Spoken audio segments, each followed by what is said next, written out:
हाँ, ध्यान दीजिए बच्चों, पिछले टर्म में मैंने आपको पास्ट पार्टिसिपल बताया था, उसके डिफरेंट टाइप एग्जांपल बताए थे। पास्ट पार्टिसिपल का प्रयोग एडजेक्टिव के रूप में कब करते हैं ये भी बताया था, और पास्ट पार्टिसिपल का प्रयोग वर्ब के रूप में कैसे करते हैं उसके भी एग्जांपल मैंने बताया था। आज हम आपको परफेक्ट पार्टिसिपल का प्रयोग पढ़ा रहे हैं। परफेक्ट पार्टिसिपल का तो पहले तुम्हें ये मालूम होना चाहिए कि परफेक्ट पार्टिसिपल होता क्या है। तो देखिए, कोई वर्ब है, वर्ब की थर्ड फॉर्म के पहले अगर हम हैविंग का प्रयोग कर दें, वर्ब की थर्ड फॉर्म के पहले, जैसे राइट है तो रिटन, थर्ड फॉर्म के पहले अगर हैविंग का प्रयोग कर दें तो वह परफेक्ट पार्टिसिपल का एक्टिव फॉर्म हो जाता है। कोई वर्ब है और उस वर्ब की थर्ड फॉर्म के पहले अगर हम हैविंग लगा दें तो वह परफेक्ट पार्टिसिपल का एक्टिव फॉर्म हो जाता है।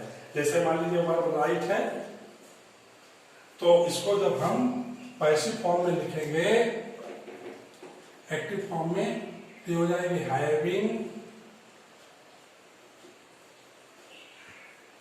रिटन। हैविंग रिटन राइट का परफेक्ट पार्टिसिपल क्या हुआ? Having written.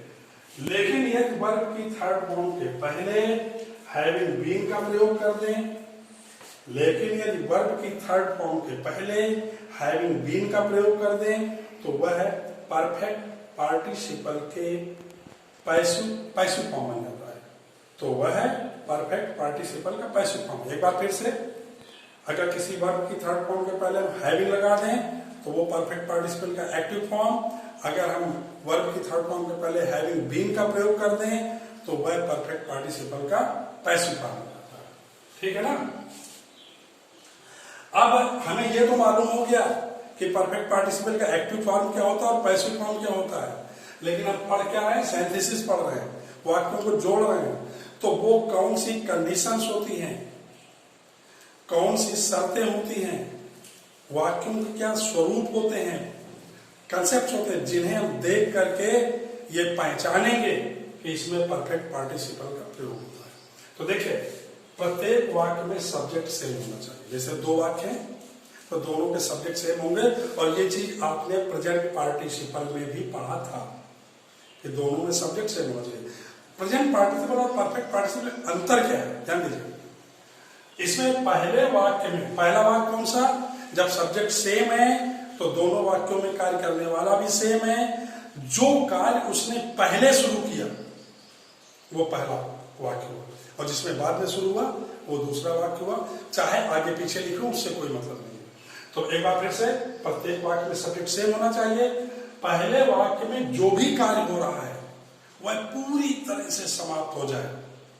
पहले वाक्य में जो भी कार्य हो रहा है वह पूरी तरह से समाप्त हो जाए, इसके बाद दूसरे वाक्य में कार्य शुरू हो।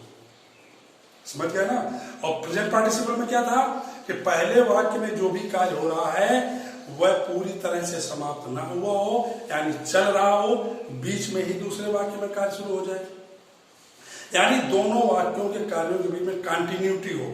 यह आपने पढ़ा था प्रेजेंट पार्टिसिपल में। और परफेक्ट पार्टिसिपल में क्या पढ़ा कि पहले वाक्य में जो भी कार्य हो रहा है वो पूरी तरह से समाप्त हो जाए, इसके बाद दूसरे वाक्य में कार्य शुरू हो।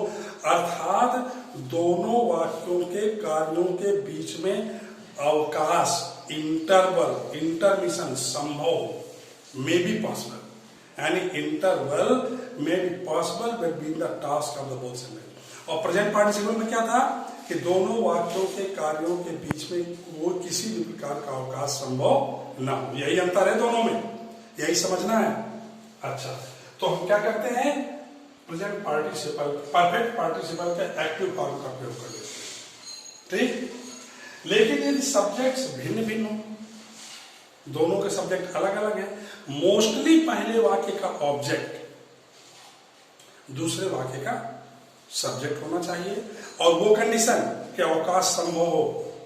समझ गया ना? तो परफेक्ट पार्टिसिपल का पैसिव फॉर्म प्रयोग करते हैं। क्लियर हो गया ना? ये नियम पढ़ लेना, समझ लेना। अब हम इसके कुछ एग्जाम्पल रख रहे हैं। जैसे वाक्य है,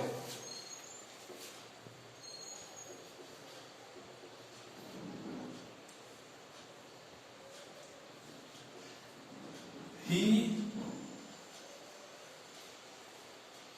completed his home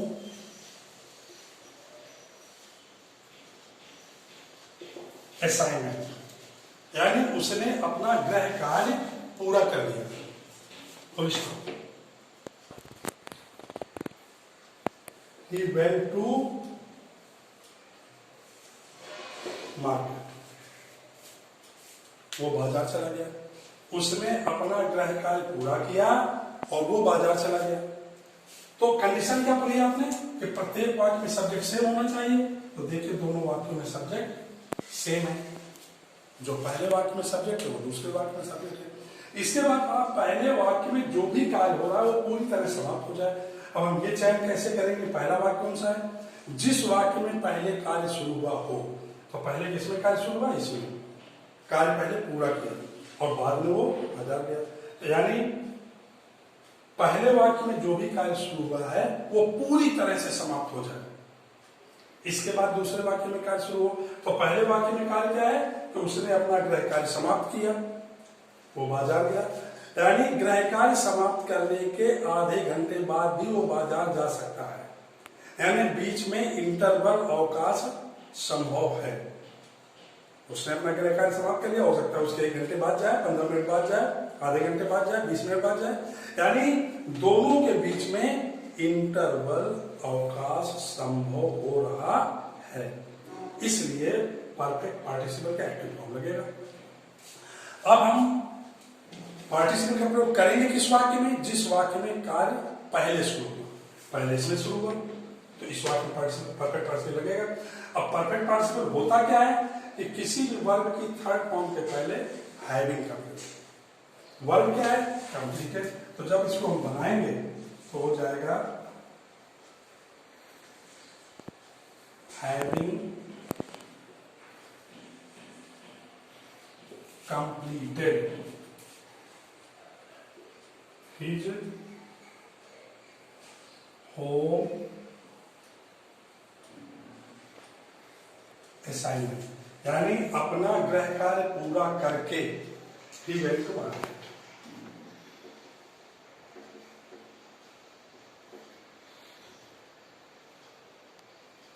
ये वाक्य बन गया।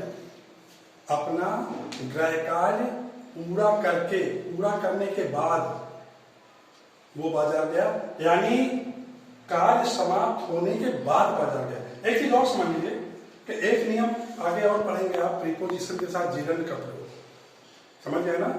तो इस वाक्य को हम आफ्टर का प्रयोग करके भी जीरन से बना सकते हैं। After completing his home assignment he went to market, हम ये भी बना सकते हैं। After completing his home assignment he went to market, ये भी बन सकता है। ये नियम आगे पढ़ेंगे तब ये चीज मैं वहां पर बताऊंगा, आपको एक्सप्लेन करूंगा। लेकिन यहाँ पर परफेक्ट पार्टिसिपल से बनेगा having completed his home assignment he went to market. Clear? एक ऐसे एग्जांपल मैं और दे रहा हूं। ऐसे है सी रोड अ लेटर, उसने एक पत्र लिखा।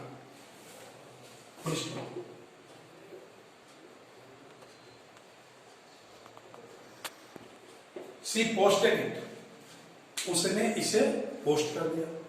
तो ध्यान दीजिए, देखिए हम वाक्य सही कर ले कहीं से, इसका यह मतलब नहीं कि हमको सेंटेंस आती है।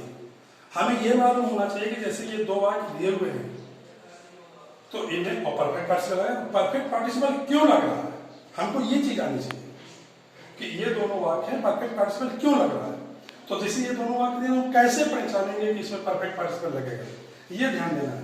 तो देखिए बताया गया कि प्रत्येक वाक्य में सब्जेक्ट सेम होना चाहिए।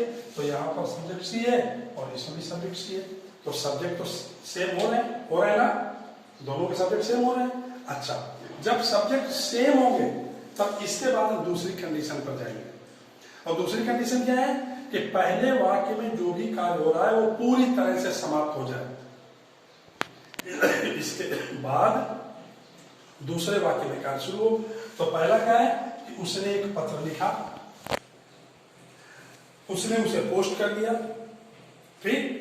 तो पत्र लिखने के 1 घंटे, आधे घंटे, 2 घंटे बाद भी उसको पोस्ट किया जा सकता है।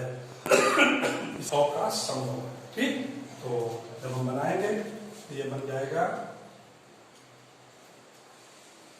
हैविंग अप, रोड की फर्स्ट फॉर्म राइट और राइट की third form written. Having written a letter, comma she posted, यानी एक पत्र लिखकर उसने उसे पोस्ट कर दिया, ठीक है ना। तो ध्यान दिया, प्रेजेंट पार्टिसिपल और परफेक्ट पार्टिसिपल में क्या अंतर है?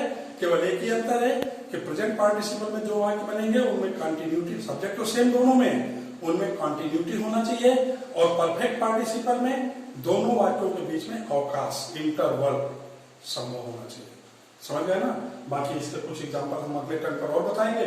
इस नियम को अच्छे ढंग से फेयर कॉपी में नोट कर लोगे और ये एग्जांपल लिख लोगे। इसके कुछ एग्जांपल हम और बताएंगे, उसके बाद फिर हम बताएंगे आपको कि एक्सरसाइज आपको कर ली। समझ गया ना। ये कुछ एग्जांपल इसके और देंगे तो ये आपका परफेक्ट पार्टिसिपल भी खत्म हो जाएगा, नहीं पार्टिसिपल समाप्त हो जाएगा। उसके बाद फिर अगला नियम चलेगा। ओके।